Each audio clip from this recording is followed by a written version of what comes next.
11 11 p.m. p.m. Wow, yeah. Wow. Appreciate you joining.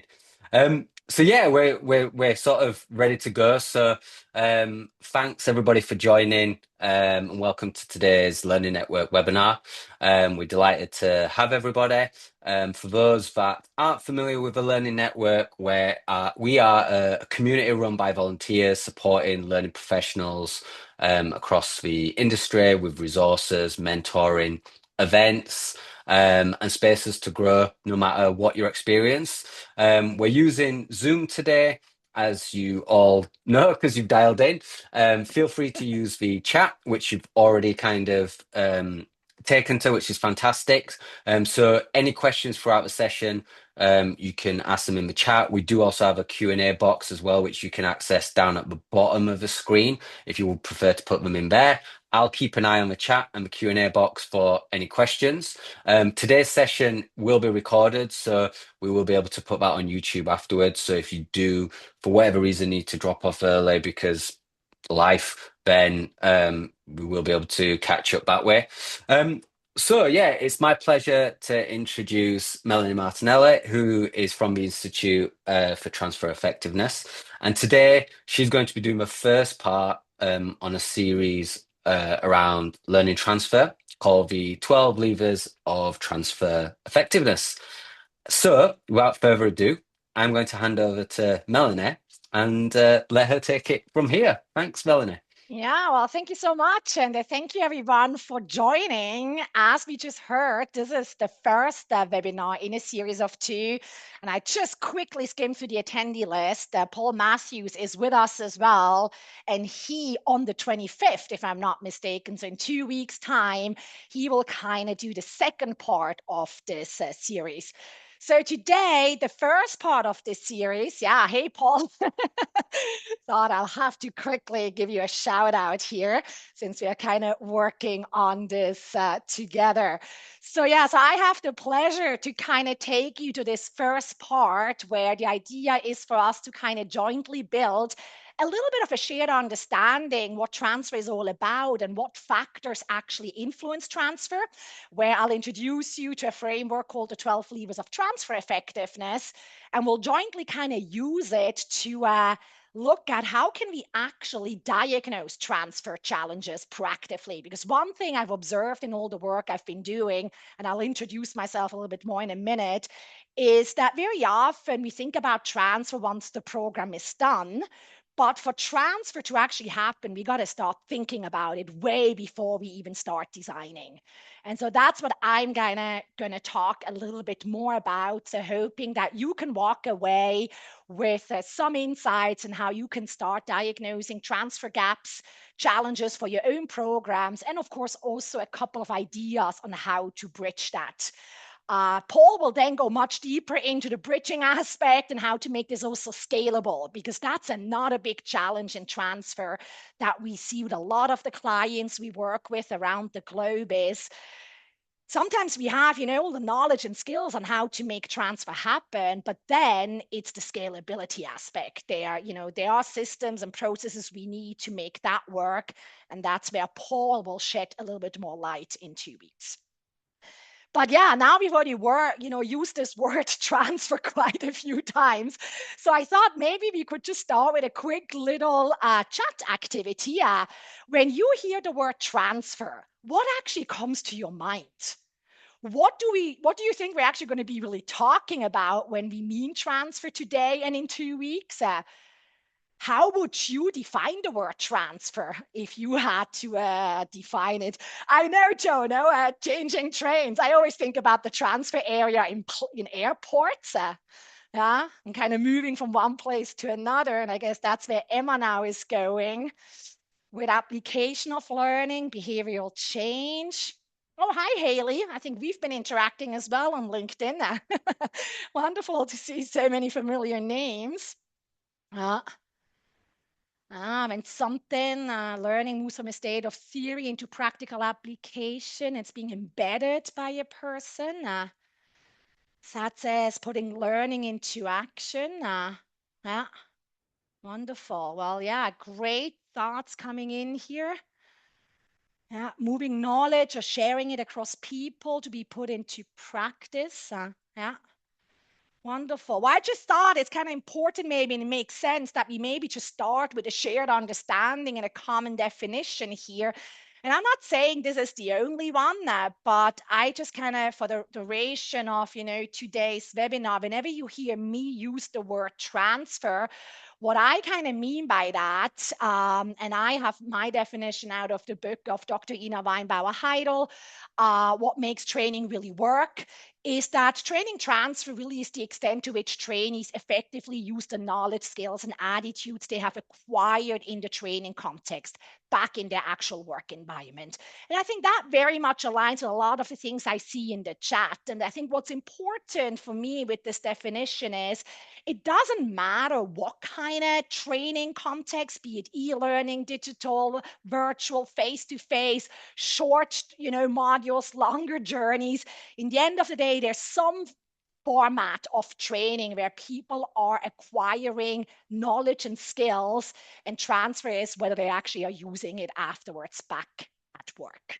So it's not only about remembering it, what we really want is that they're actually using it. So that's kind of, if you hear me now talk about transfer, that's kind of what I mean by that. Now, I know I promised you a little bit also a quick introduction of who I am, and it actually kind of fits now with where I'm going to go in my presentation. You might now wonder, so how did I kind of get maybe passionate about this topic? And so why do I think it's also really important to talk about this? So a little bit of background. I don't have a traditional L&D background. I come from a finance background. And so my initial encounter with training was actually as the one buying training. So in 2004, I moved to India, and part of my job was also about buying training for the software team that I was managing and that was collaborating, on various outsourcing projects. And as I started getting training offers, my question to the training vendors was always, so how will I know that this training worked? How are you going to demonstrate impact to me? And the common question I got, or answer I got, was, well, we're going to send you some survey results at the end of the program, where you will see how satisfied the participants were and what they learned. I'm like, well, don't get me wrong, but especially that first part about how satisfied they were, yes, it's nice if they were satisfied, but what about the actual impact back at work? How will I know they use it? And I was met with very big eyes from a lot of these vendors. Yes, Natalie. And I kind of went like, no, exactly, cringe. No, I don't want that. And I realized, and of course, we're talking 2004, none of them could really answer that question to me. So I kind of started digging a little bit more. And I came across a lot of the work back then of Rob Brinkerhoff, the Kirkpatricks, the Phillips, and so forth. And one particular study that really kind of got me thinking a lot is the one that I'm going to show you now. That for me, even though it is from 2006, it still captures for me the essence of the transfer problem super well. So let's just kind of go through this together and you kind of travel with me through my kind of career in terms of what actually brought me to where I am today. So when I spoke to Rob Brinkerhoff, he kind of shared with me that, he had done quite a few studies and observed multiple different training programs across the globe. And he started to see a certain pattern. And to simplify this, if you imagine you have 6 people attending a program, how many of these 6 people do you think will just go out of the training room and start applying what they've learned and get positive results just by attending the training? Kane says one. Now we're going to see, by the way, Kane, who is here, the pessimist or the optimist? Yeah, so others feel free as well to share in the chat. What do you think? How many people out of 6 will just kind of leave the room or, click on the last slide in the e-learning and just go back to work and apply? Okay, so we even get zeros, yeah. 0, 0. So we can clearly see we have a more pessimistic group here, which is good. That kind of means we are ready for this. So in average, yeah, he's found out that it's roughly about one person that just, by themselves, they have that willpower, that energy to stay on top of things and actually create, no matter what odds they are faced with back at work, they kind of overcome it. More interestingly, though, was the second group. Now we have five people left. How many do you think fall into that second category, which means they actually leave the training room motivated because somehow we inspired them, they want to try it out, but then they give up. So Kane is again leading us with two. It's going up to four, again, two, three. Uh, Five, so all of them too. Yeek. Natalie, that's I know I've been on that a few times as well in a recent AI course. I kind of went back, tried a few things, but then I realized I didn't have any transfer support, and so I just kind of gave up. Yep, that is me. Clearly, I would have needed more support. Well, yeah. So what in average kind of shows, and of course, you all know this is averages. Of course, there are factors influencing this. But in average, we can kind of see if we've done a good job with the training. Yeah, there's about four people that will go out there and actually try it out, but then they would have needed more support and they give up. And these are actually the ones we should think about because they wanted to apply. Somehow they were motivated. We did something right in the training, in the learning, but that's just not enough. Training alone will never be the answer. They would have needed more. There's one person that's not even going to try, and you know what? That's okay. We are never going to make everyone happy. But now let's go back to my earlier job. That's when I found out about that. I was very, very kind of sad and also intrigued and said, oh my God, this cannot be it. Like I can't just buy training if those are the results. Because as with my finance hat, I did the math and I kind of quickly calculated, well, that's if I'm spending 100,000 on a training, that's 85,000 kind of thrown out of the window. That's a lot of money. Yeah. And so my finance, heart at that time was very much bleeding. But then when I kind of further spoke to Rob and also kind of started digging a little bit deeper into other work around this, I also found out it doesn't have to be like that. There are projects which more look like that. Maybe they're not right away at 85%, but even if we get to 40, to 30, all of that is better than just 15. And so this is kind of in a nutshell what really motivated me to dive deeper into this topic because I kind of felt, okay, I want to find out and I want to find solutions on how to bridge that. Now, before I'll show you what solutions I did find, just quickly checking onto the chat. Any questions? I know we have Q&A at the end, but I'm also a fan in between. Any reactions to this? Does this surprise you? Does this resonate? Any spontaneous thoughts?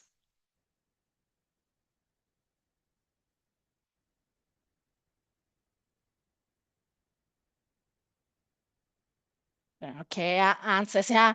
You know what? What I find interesting about this is it kind of gives, especially also one of the barriers I very often see is how do you influence the business and other stakeholders to think more about transfer? And this can be a very good hook to also kind of generate buy-in, to kind of tell business owners, hey, look, if we're just going to go ahead with this training and not think about support, I'm really worried we're going to throw a lot of money out of the window. But if we maybe just slow down and think a little bit more about how to kind of support learners, we can get closer to that. So it kind of gives us a little bit more of a common language. Yeah, perfect. Yeah, yeah, exactly. Great. So that's just a little bit of the backdrop, just kind of why maybe transfer is a hot topic.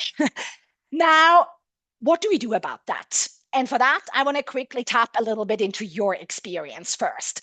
So, what do you think, based on your own experience, what is really required to facilitate on the job application of learning? What do we need to get to that 85%? What are those factors that you think we need to consider, things we can do to support transfer?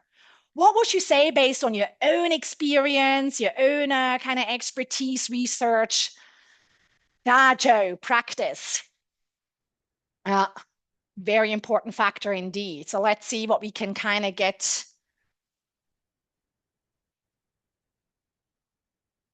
Yeah, but there, I mean, I see you kind of said you're using AI tools to practice. Yeah, actually, I find one of the areas where AI can really support us, especially be it on some of the conversational skills to kind of practice that with an AI coach. I'm seeing scaffolding, I'm seeing mentoring, support for management, reinforcement, regular check-ins, sharing top tips with peers. Yeah, line manager support, opportunities for practicing the new skills. Yeah, sounds very, yeah. If there's no opportunity for application, Andrea, no, there's no transfer. Absolutely. Accountability, very true, Karen, the resources. I mean, it sometimes makes me laugh, the kind of trainings we evaluate when we kind of go deeper into diagnosing transfer barriers, and people were trained on an IT system and they actually don't even have access to that IT system, but also time to apply. I mean, resources can also be time. Uh, oh, Andy, I love it. Yeah, ensuring the VIFM is clear from the start. Yeah, it's what we will see now. We call this kind of transfer motivation. I need to have there has to be a motivation to also apply. Yeah, wonderful. Yeah, absolutely. Accessibility, and a lot of the accessibility aspect, especially also comes into the design to even just lay the foundation of learning. Did learning even take place? But if that then happened, absolutely, how can we support them further in applying? Yeah. Wonderful.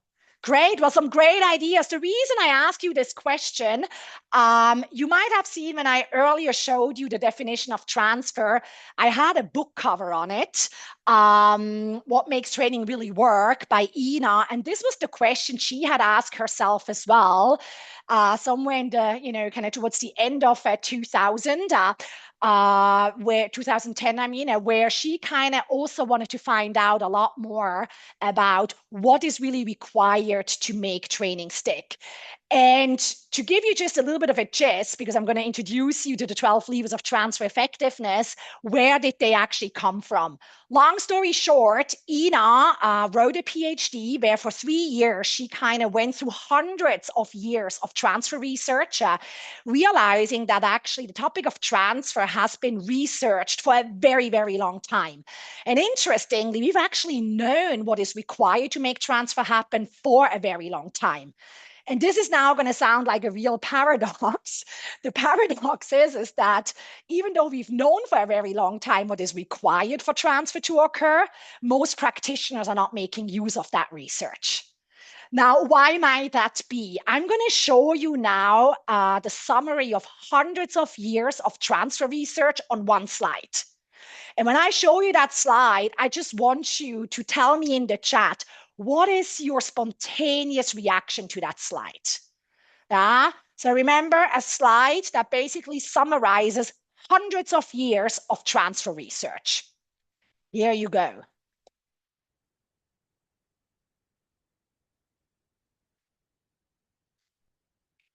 What is your spontaneous reaction when you see this? Yeah, says yikes. Tell me more. Why yikes? Yeah. Ooh, yes, and there's loads there. Yeah.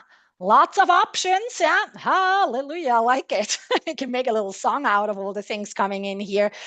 Too much on this slide. Absolutely, Laura. Complex, dynamic. Yeah. Okay. Glenn, you say great news. Tell me more about that. Now I'm curious. I'm intrigued. A big disconnect exists. Okay. Complex. Yeah. Yeah. Well, I mean, I don't know. So, like for me, when I saw this the first time, and Ina kind of had the same reaction, was kind of like, "Oh my God! I mean, where do I even get started? How on earth am I supposed to influence and coordinate and control all these factors and kind of take them into consideration? Yeah, there's just way too many." Now, good news for all of us is kind of when Ina and the team saw this as well. they kind of went through it a couple of months later and kind of tried to make sense of it. Isn't there something, that we are missing here? And they noticed two very important things in all this research. There's a lot of factors that are mentioned here on this slide and in the research that are interesting to know from a research perspective, but they actually have really no value for you and me as a practitioner because there's nothing we can do about it. I'll give you an example. Cognitive abilities. Transfer researchers have found out that people with a high IQ transfer more. Well, great. I don't know, but that would basically mean that we administer an IQ test before any session, and only if you have a certain IQ are you allowed to participate. Well, you probably know that's not going to happen. Yeah, not possible. The same is around gender or age. Those are fixed items. There's nothing you and I, as a trainer, designer, are going to do about that. So, Andy, I see that your hand is raised. I'll just quickly finish my trail of thought, and then I'll come to you. Um, so what the team did is they removed all these factors that are maybe interesting, from a research perspective, but they really have no value for you and me as a practitioner. Then they also realized that there's a lot of factors mentioned that only have a very, very, very small impact on transfer. So again, from a research perspective, they have to be mentioned because if not, research is not complete. But for you and me as a practitioner, again, there's very little or no value in them because even if we put all our effort on those factors, we are not really going to move the transfer needle. Nothing is going to change because the impact is so small. So long story short, what the team did is they removed all the factors that you and I can absolutely not influence and all the factors that only have a very, very, very small impact. And now guess what? Magic happened. Magic meaning we were left with 12 factors. Now, 12 might still seem like a lot, but it's a lot less than the hundreds of factors before. So in the future, if someone asks you about what's the story behind the 12 levers, why these 12 factors, well, you can confidently say that those are significant determinants and predictors of transfer of training, meaning they have a big impact on transfer. And second, they can actually be influenced and in some instances even controlled by us through certain tools and interventions. And of course, we'll talk about that a little bit more. Before I'm going to go a little bit deeper into some of the levers and how to use them. So Andy, I see you clicked on the hand by mistake. Okay, thanks for letting me know because I would have come to you right now. But then let me actually come to everyone at this moment. Before I'll tell you a little bit more how you can work with these levers to first of all detect barriers in transfer projects and of course also address them. Are there any spontaneous questions, reactions to the 12 levers that are mentioned here on this slide? Surprised to see what they are, or what are any of your reactions? Anything stand out to you, particularly resonate? Okay, so now you see the 10, 20, 70. Can you elaborate a little bit more? Because that is a common model used in many different ways in our industry, but I don't want to make any assumptions.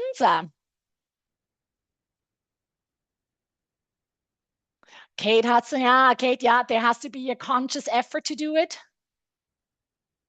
Number 7, Bassam, is quite interesting, not usually think of it. Okay, yeah, absolutely, yeah.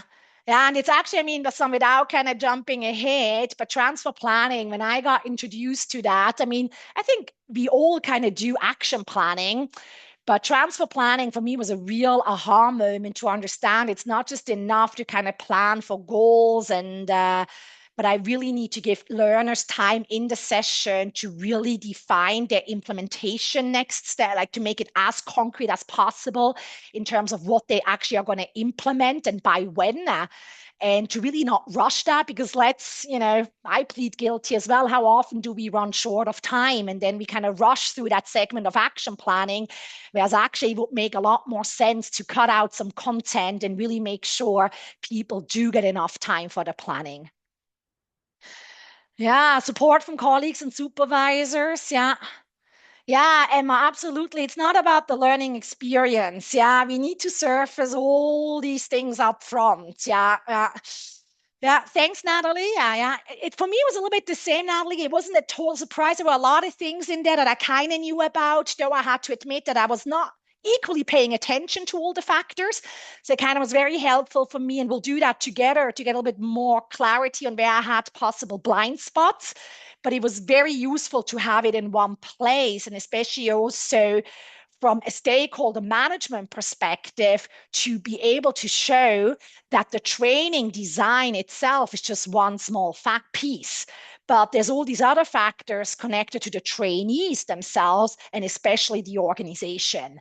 And I think Paul just yesterday or 2 days ago posted on LinkedIn as well again about that, that it's very often it's not the training that was not good enough. It's afterwards, it's just that we kind of, yeah, all that willingness to apply kind of dies in the workplace because there it's not supported. Yeah. Wonderful. Good. So let me show you a little bit, yeah, how you can now work with this, because I think that's when it becomes, interesting. First of all, what's very important is to understand that not every program is treated equal, and also not every lever is treated equal. What that means is, while of course, yeah, research kind of concludes that these 12 factors are important, if you want to make more transfer happen for a particular project, step one is actually to ask yourself, where might the biggest barriers be? Because it might not be the same. I'll give you an example. Take compulsory compliance training, where everyone is forced to attend, versus a training where people sign up out of their own motivation, out of their own will, maybe even pay with their own budget to attend. There's a fairly high chance that lever one, transfer motivation, is not going to be equally important in both of these cases. In the first case, compliance training, where people are forced to attend, there's probably a higher chance that people are not so motivated, yeah, to actually come and apply, versus the second one.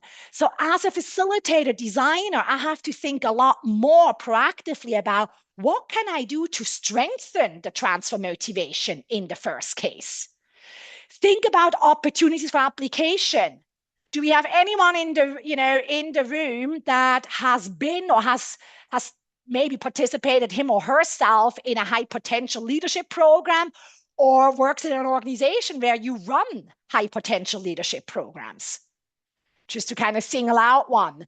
I mean, think about high potential leadership programs. What are we doing there? We are getting people ready for a job in the future. But when is that future? When are they actually going to have an opportunity to apply the skills they've learned? Maybe in 2 months, maybe in 3 months, maybe in 6 months. So it's not that we can't do that training, but since there is no immediate opportunity to apply, we have to think a lot more about how can we keep that knowledge fresh? How can we support learners in not forgetting what they've learned because they don't have that immediate opportunity to apply? Think about pilot training. Why do pilots need to keep going back into the simulator? Well, at least luckily for me, because I fly way too much, they don't perform an emergency landing every day. So they will have to go back into the simulator to practice. Some trainings have immediate and frequent opportunities for application, so we don't have to worry about number 8 so much. Whereas in other contexts, a lot of times also soft skills, we'll have to think a lot more about how can we create these conscious opportunities for them to apply. As another one, think about content relevance. When you have a group of participants from very diverse backgrounds all attending the same program, a lot harder to guarantee and ensure content relevance versus a program where everyone attends from the same team with the same kind of context. Give you a very concrete example: negotiation skills. I got roped in to review a negotiation skills curriculum that had very poor transfer rate. And when I kind of started, analyzing, and one thing I noticed was the list of participants and their kind of job function. And kind of digging deeper into it, I realized that typical participants attending this negotiation skills program came from very different backgrounds. Some of them were negotiating very big multi-million dollar deals. Others were negotiating very small local deals. Some of them were negotiating cross-culturally. Some of them with corporates, with governments. Some of them were negotiating as the vendor, and some of them were negotiating as the buyer, as procurement. So everyone had a very different negotiation context, but the program only had one case study role play for everyone to use. Now, that role play, that case study was not relevant to the majority of the participants. Doesn't mean we can't do that training, but again, in such a diverse audience, we probably have to think a lot more carefully. How can we ensure the content relevance? One idea, instead of having prefabricated case studies or role plays, maybe have each of them bring their own case and work with that. Yeah. So those are the kind of things to maybe think about. Thank you, Joe, for having been here. I hope to see you in person very soon again. One, and I know we've had a couple of transfer conversations. So those just a few ideas, yeah? Now, what I'd like you to do is I'm going to share with you something in the chat because I'd like to give you just a couple of minutes to do a little bit of reflection of how this maybe shows up in your own environment.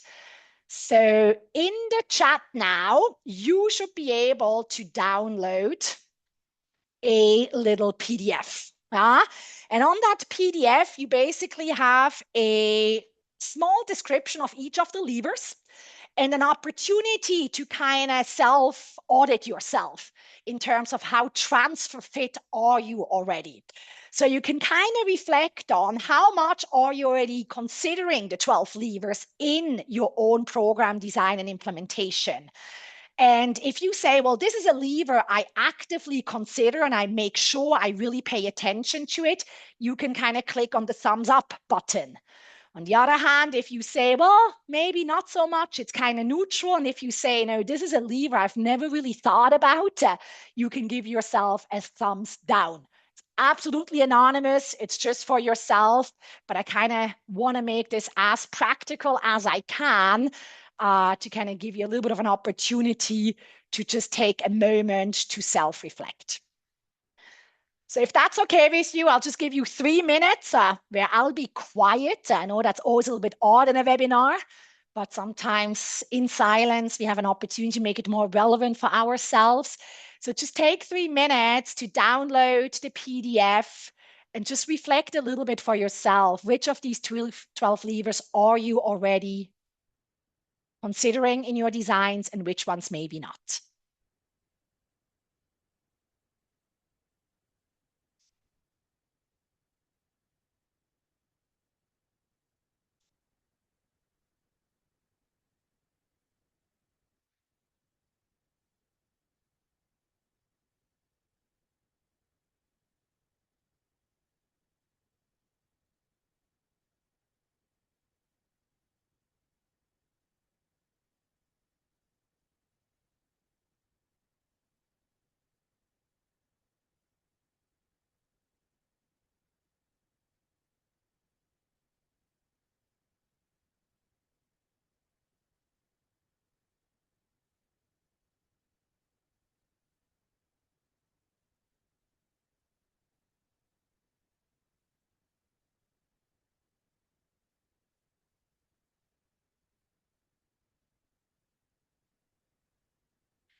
For those of you who have troubles downloading it, I'm just putting a link to a Padlet where you have the same, it's just not as sophisticated with thumbs up, but you at least have the cards and you can kind of rate. It's from an earlier session. I didn't have time now to kind of clean it up, but at least you can still look at the same images that are on the PDF.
Okay. Of course, you can always, I know you would need more time, but again, just kind of trying to at least give you also something to work with afterwards. So this little PDF that I send you, and feel free to reach out to me and I can send it to you via LinkedIn or email afterwards. So you can definitely open it if you can't download it here. It's a great way to start having a transfer conversation. So my favorite way to kind of use this is I actually sit down with my stakeholders before any training session and kind of discuss with them. So for a particular project, how do we see, this different levers kind of playing a role? In a certain program, do we somehow feel, transfer motivation might be an issue so that we can then design for it? Because the first step towards more transfer is to be aware of where the real challenges lie, and they can be different from project to project. And the 12 levers give us a good first starting point to kind of think about that. Yeah. So that's kind of how I like to kind of approach it. Yeah. Then, of course, and I'm now just kind of curious to hear what, if anyone is willing to share in the chat, what are you noticing? Are there particular levers that you're already paying a lot more attention to than others?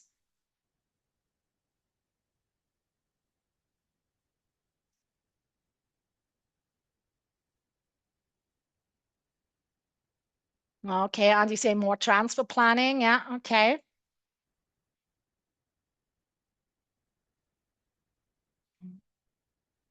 And so, Natalie, to your question, I'm not fully sure I understand it correctly, but I mean, this is in my case, most of the time I design for an audience that's somewhere else that is not with me. Like I sit here and I design for all kinds of audiences in different scenarios. So what I try and do is as part of my needs analysis, I always try and speak, of course, to the audience to kind of look at the environment they will be in after the training so I can factor that in and understand where those transfer barriers might be. So I can kind of factor that in.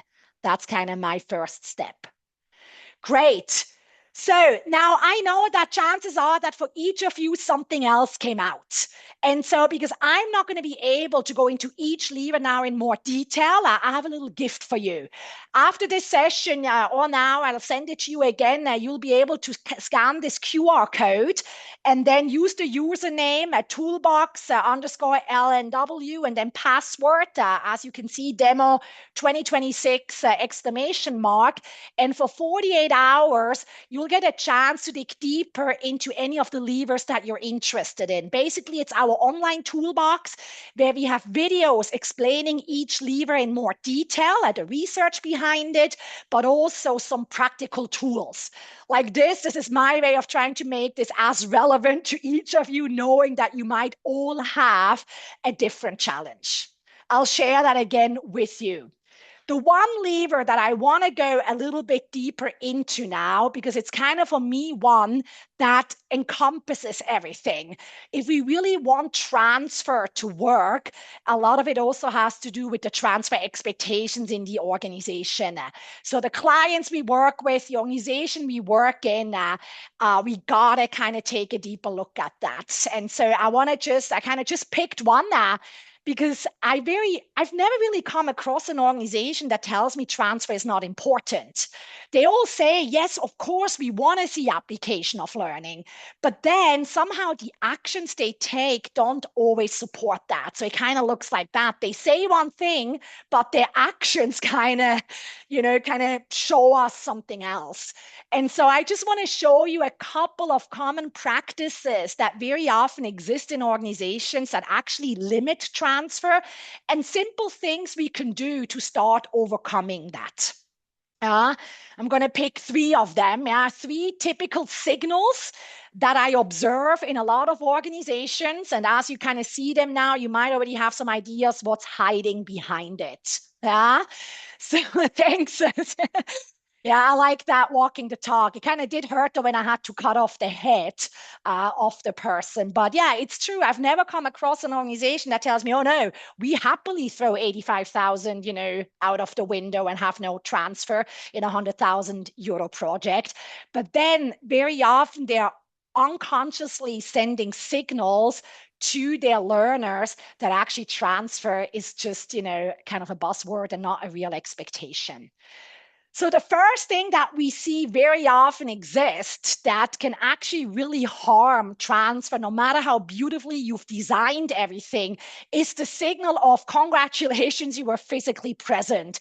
What I mean by that is you might have seen this as well, and maybe even yourself received a proud certificate of attendance at the end of a program.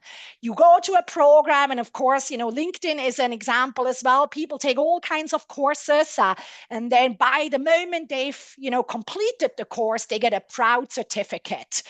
The challenge with that is, from a transfer perspective, it actually indicates that with the completion of the program, with the click on the last slide, with the receipt of that certificate, we are done.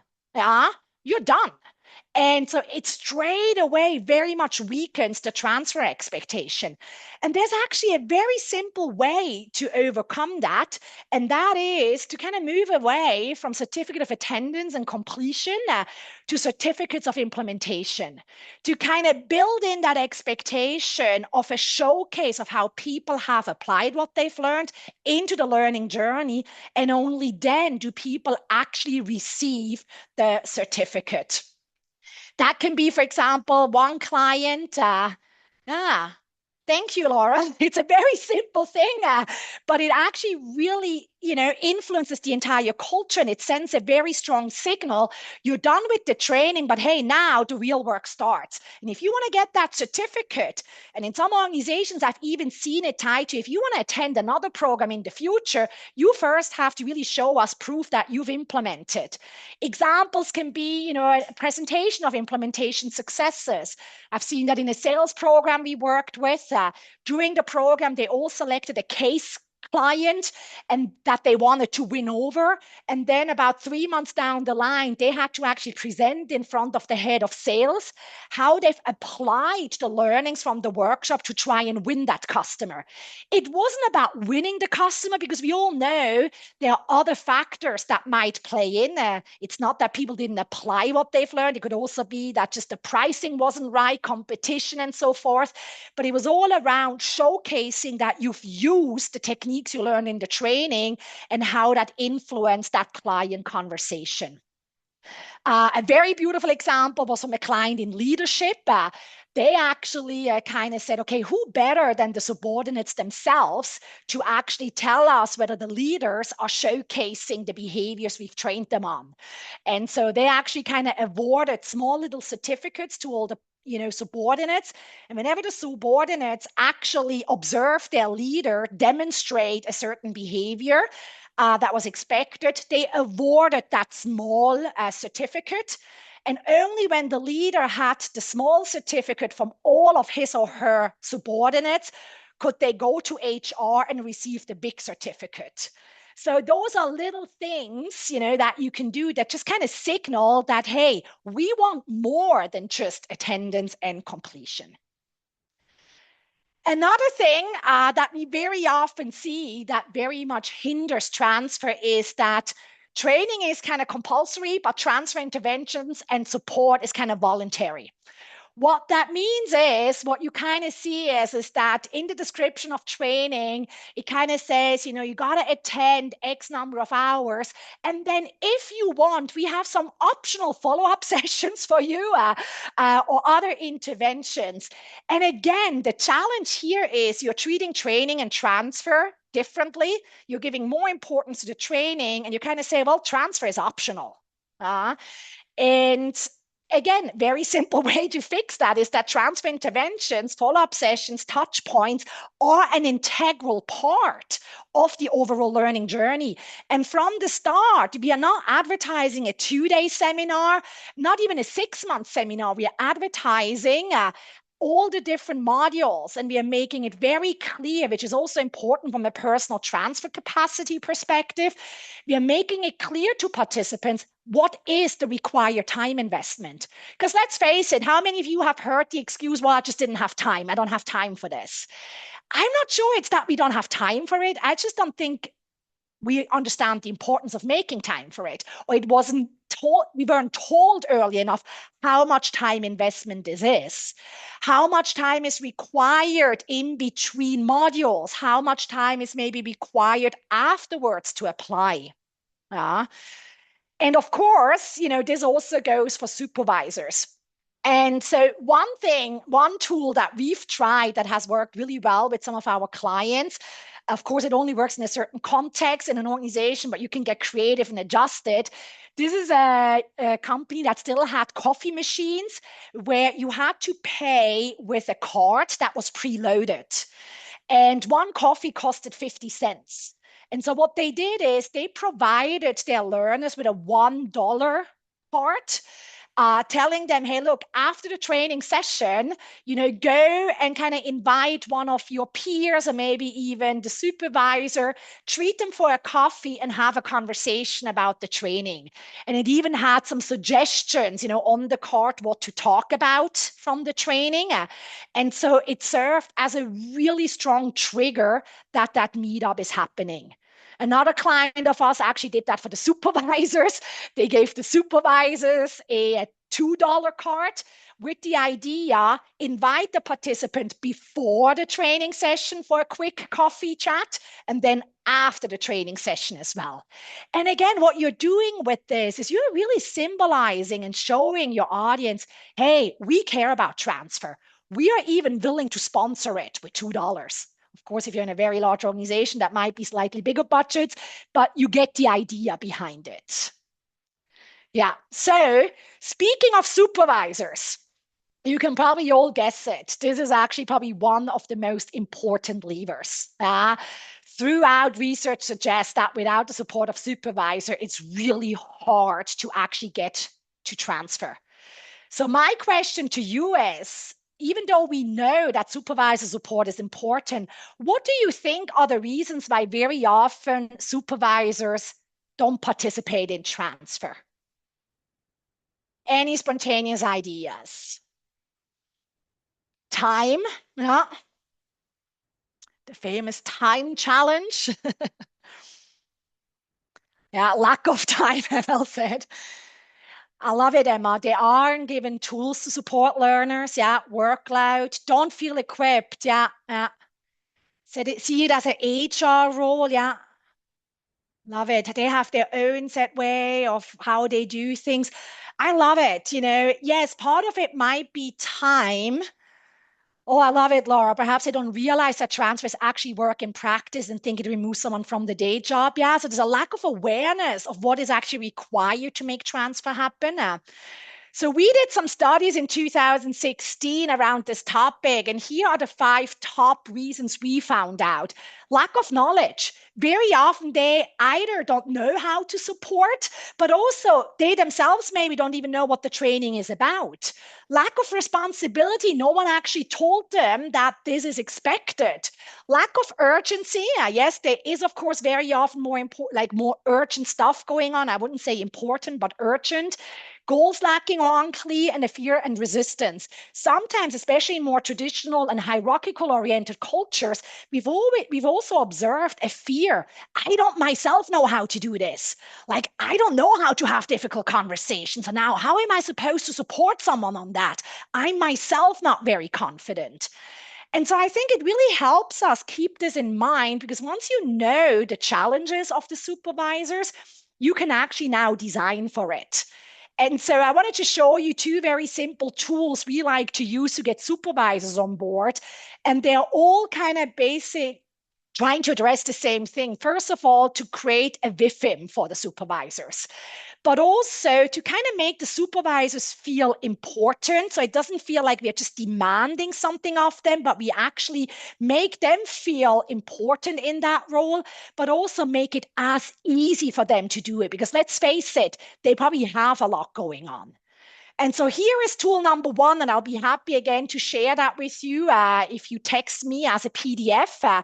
It's a self-check that we developed for supervisors.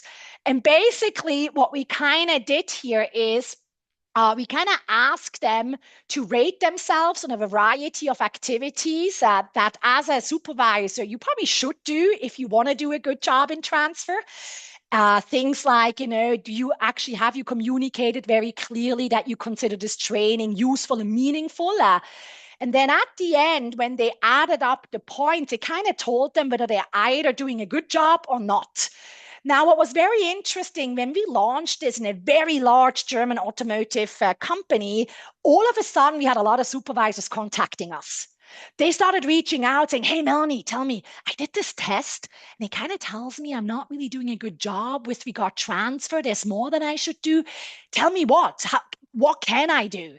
And so, what was really beautiful about this tool is for years, this organization tried to tell the supervisors that they need to do more, but they tried to push that message. And through this, they actually created a pull where the supervisors all of a sudden, kind of realized what's in it for them. They kind of felt curious. They started coming to us, giving us permission to actually kind of talk about it. So that was a very, very simple, nice tool. Now, some of you might say, "Yeah, but I don't have access to the supervisors. I'm freelancing, I'm external. Where do I get, hold of these supervisors?" Here's another tool that we use, and that is basically just asking the participants themselves. Kind of like that coffee chat. We are providing them with some guiding questions. Again, remember, we want to make it easy for them, structured, so it takes as little effort for them. As a transfer designer, I see my role so much more beyond just designing slides and content. It's really about designing the journey, the templates, the job aids, the processes for all that follow up. And so here we are just giving them a simple guideline to have a conversation with their supervisor to kind of establish why that training matters and what's expected. As you can see, transfer doesn't have to be rocket science and it doesn't have to be super expensive. As one last thought, and then we'll kind of wrap it up, the last thing that I want to just briefly highlight is that the final signal that we very often see in organizations that really hampers transfer is the famous happy sheet one. Natalie's already laughing. Yes. What we mean by that is, I'll just show you two examples here. Yeah. What would you say? Which of these survey evaluation questions is more transfer relevant? Number two, absolutely. Yeah. Because all this stuff, yeah, and we've known this for a long time already, somewhere in the 60s and 70s, Yannick and Alliger found out that there's no correlation between satisfaction and transfer. And so, but also what it actually does is if we ask people just about how satisfied they were, what we are signaling to them is our goal is to make you happy. And so, what we want to do instead is we want to make our feedback sheets transfer relevant, which is asking about how relevant was this content? Did you have enough time to practice? Evaluating utility and relevance rather than satisfaction, but also very important, ask about possible implementation barriers. There's nothing more powerful, in my opinion, than at the end of a training to ask people, how confident are you in applying what you've learned? What will make you more confident?